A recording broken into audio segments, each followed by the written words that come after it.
अगर हम भारतीय रेलवे के सबसे नए इंजन की कल्पना करें तो सबसे पहले दिमाग में क्या आता है? वही पुरानी तस्वीर, मतलब भारी भरकम मशीनें, बहुत सारा शोर। हाँ, और और इंजन के ऊपर से निकलता हुआ वो गाढ़ा काला धुआं। बिल्कुल हाँ, वही। लेकिन अब इस तस्वीर को पूरी तरह से बदलने का वक्त आ गया है। मतलब एक ऐसी ट्रेन पटरियों पर उतरने को तैयार है जो धुआं छोड़ती ही नहीं है, बिल्कुल भी नहीं। बल्कि उसके एग्जॉस्ट से कुछ ऐसा निकलता है जिससे सीधा एक ग्लास में भर के पिया जा सकता है। एकदम शुद्ध पानी। हाँ, ये कोई हॉलीवुड की साइंस फिक्शन फिल्म का सीन नहीं है, बल्कि हमारे अपने रेलवे नेटवर्क की बिल्कुल असली और जमीनी हकीकत है। सही कहा। आज हमारे पास जो रिसर्च नोट्स और स्रोत मौजूद हैं, वो भारत की पहली हाइड्रोजन ट्रेन प्रोजेक्ट की पूरी कहानी बताते हैं। तो आज की इस गहन चर्चा का हमारा मिशन यही है कि हम इस तकनीक की गहराई में जाएं। विज्ञान के नजरिए से इसे डिकोड करें। बिल्कुल, हम समझेंगे कि आखिर पानी छोड़ने वाला ये इंजन काम कैसे करता है, पुराने डीजल इंजनों के मुकाबले ये क्या बदलाव लाएगा, और जमीनी स्तर पर इसके रोल आउट में असल चुनौतियां क्या हैं। ये वाकई एक बहुत ही दिलचस्प और जटिल विषय है। तो चलिए इस पूरी तकनीक को थोड़ा और विस्तार से समझते हैं। हाँ, क्योंकि जब भी हम ट्रेन और पानी को एक साथ सुनते हैं ना, तो दिमाग सीधा भाप वाले इंजनों की तरफ चला जाता है। वो पुराने कोयले वाले इंजन। बिल्कुल, जो कोयला जलाकर पानी को भाप बनाते थे।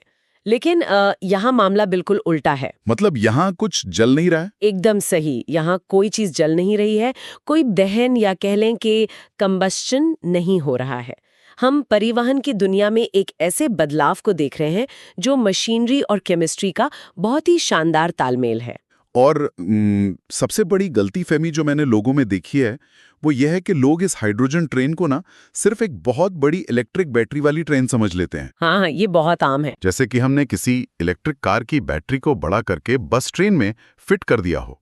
लेकिन स्रोतों को गहराई से पढ़ने के बाद ये साफ हो जाता है कि ऐसा बिल्कुल भी नहीं है। बिल्कुल नहीं, क्योंकि बैटरी ऊर्जा को स्टोर करती है।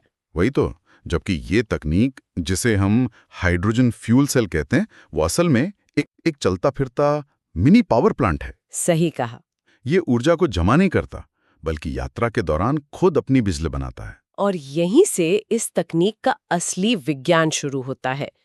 अगर हम इस मिनी पावर प्लांट के काम करने के तरीके को समझें, तो इसके केंद्र में एक बहुत ही खास चीज होती है।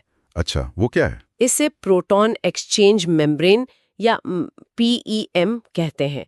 ये पूरी प्रक्रिया का दिल है, समझ लीजिए। Proton exchange membrane. हाँ ठीक है। हाँ, तो ट्रेन अपने साथ बड़े टैंकों में भारी दबाव पर हाइड्रोजन गैस लेकर चलती है और दूसरी तरफ बाहर के वातावरण से हवा खींची जाती है जिसमें ऑक्सीजन होती है। बिल्कुल। अब इन दोनों को इस फ्यूल सेल के अंदर मिलाया जाता है।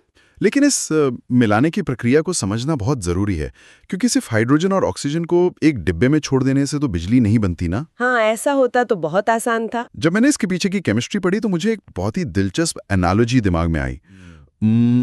मान लीजिए ये जो प्रोटॉन एक्सचेंज मेम्ब्रेन है वो किसी बहुत ही एक्सक्लूसिव नाइट क्लब का एक सख्त बाउंसर है। अच्छा, बाउंसर, ये काफी विजुअल तरीका है इसे समझने का, है ना? हाँ। तो जब हाइड्रोजन का अणु यानी मॉलिक्यूल इस बाउंसर के पास पहुंचता है तो बाउंसर हाइड्रोजन को दो हिस्सों में बांट देता है, प्रोटॉन और इलेक्ट्रॉन में। बिल्कुल।